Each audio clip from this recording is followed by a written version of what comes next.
बिस्मिल्लाहिर्रहमानिर्रहीम, अस्सलाम वालेकुम। सुनो एफएम कश्मीर नेटवर्क पर तुम सुन रहे हो गोजी खबर और तुम्हारी मेजबान हूँ आयशा बशीर चौधरी।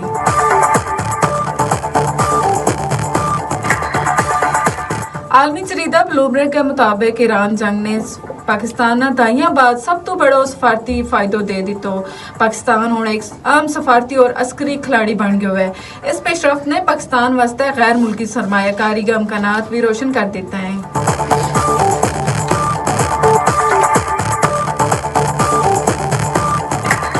भारतीय senior bureaucrat financial action task force को नायब सदर मुंतखब हो गए। मोदी हुकूमत और पाकिस्तान न ग्रे लिस्ट में वापस आने वास्ते काम करना चाहिए। आल इंडिया मजलिस इत्तेहादुल मुस्लिमीन के सरबराह असदुद्दीन अवैसी।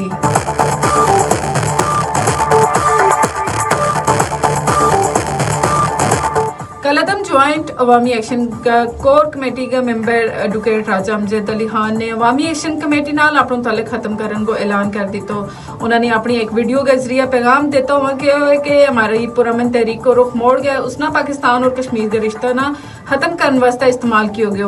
हूँ जो ऐलान करूँ कि मेरो कलअदम ज्वाइंट अवामी एक्शन नाल कोई ताल्लुक नहीं।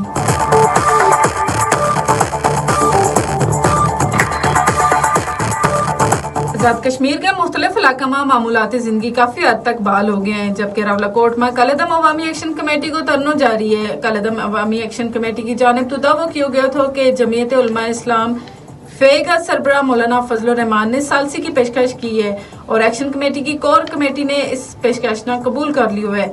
दूसरी तरफ JUI फेगा तर्जमान को कहना है कि मौलाना फजलुर रहमान की जानिब तो कोई बाज़ाब्ता सालसी की पेशकश नहीं की गई और न ही कोई वफ्द भेजे गए।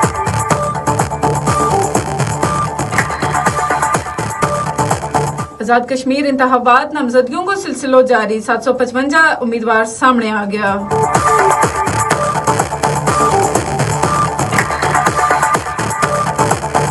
भारत के ज़ेर कब्जा जम्मू कश्मीर में पीपल्स डेमोक्रेटिक पार्टी के सदर महबूबा मुफ्ती ने भारत में नफरत अंगेज तकरीर पर मुसलसल खामोशी न तनकीद को निशानों बढ़ाता हुआ खबरदार किया है कि इस तो सिर्फ उन गुफ्तगू की हौसला अफजाई हुआ है जड़ा माशरा ना मजहब और जात पात की बुनियाद पर तकसीम करना चाहें। इस वक्त तक की गोजी खबरों में बस इतना ही। मजीद खबरों और अपडेट्स वास्ते जुड़े रहियो सुनो FM कश्मीर नेटवर्क नाल।